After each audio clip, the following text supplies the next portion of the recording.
اور ایک سبق ہمیں اس صورت سے ملتا ہے حاسدین کے شر سے۔ تو حاسدین کے شر سے بچنے کا ایک طریقہ تو سورہ فلق میں اللہ نے بیان کیا کہ اللہ کی پناہ مانگی جائے۔ اس کے علاوہ اور بھی بہت سارے طریقے ہیں جن سے ہمیں حاسدین کے شر سے بچا جا سکتا ہے، وہ طریقوں کو اختیار کر کے۔ بلکہ اس سے بھی پہلے کا نمبر یہ ہے کہ حاسدین کا شر بھی بہت بڑا شر ہوتا ہے، لہذا کبھی اپنے بارے میں اس خوش فہمی کا شکار نہیں ہونا چاہیے کہ مجھ سے تو کوئی حسد ہی نہیں کرتا تو مجھے کون نقصان پہنچائے گا۔ ایسا نہیں ہے۔ عربی کا ایک مقولہ ہے، ما خلا جسد من حسد، دنیا میں کوئی بھی جسم ایسا نہیں ہے جو حسد سے پاک ہو۔ کسی نہ کسی موقع پہ کسی نہ کسی کو جیلسی ہونے لگتی ہے کسی کو دیکھ کر۔ تو آپ کے پاس اگر کوئی نعمت ہے تو عین ممکن ہے کسی کو کوئی اس نعمت کو دیکھ کے خوش ہو اور آپ کو دعائیں دے، اور کوئی اس نعمت کو دیکھ کر جلنا اور کڑھنا شروع ہو جائے اور آپ کو نقصان پہنچانے کی کوشش کرے۔ اگر ایسا نہ ہوتا تو اللہ اتنے اہتمام سے یہ صورت نازل نہ فرماتے۔ اس لیے حاسدوں کے شر سے بچنے کی کوشش کرنی چاہیے۔ کوشش کا طریقہ کیا ہے؟ ایک طریقہ تو یہ ہے، قرآن و سنت میں اور بھی طریقے ہیں۔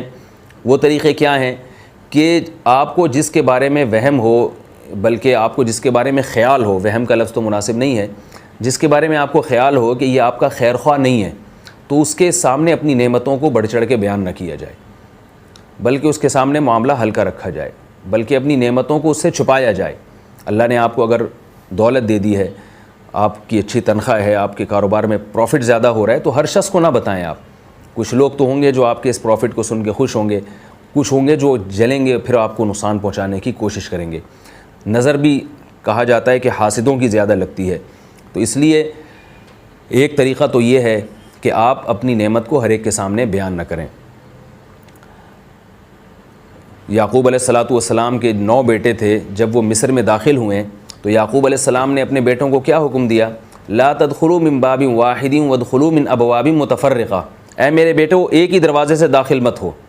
تو یعقوب علیہ السلام نے اپنے بیٹوں کو حکم دیا کہ مختلف دروازوں سے داخل ہو، اس لیے کہ ان کو یہ خوف تھا کہ سب بیٹے ایک ہی دروازے سے داخل ہوں گے تو جب لوگ دیکھیں گے کہ ایک باپ کے اتنے خوبصورت اور اتنے جوان بیٹے اور سب ایک ہی باپ کے ہیں، یعنی ایک ہی باپ کے اولاد ہیں، تو وہ باپ کتنا خوش قسمت ہے، تو اس سے نظر لگنے کا خطرہ ہے۔ اس لیے یعقوب علیہ السلام نے حکم دیا کہ مختلف دروازوں سے داخل ہو۔ اور میں نے جیسے بتایا نظر عمومی طور پر حاسدوں کی لگتی ہے، تو اس لیے یہ بھی اہتمام کرنا چاہیے کہ ہر ایک کے سامنے اپنی نعمت کو بیان نہ کیا جائے۔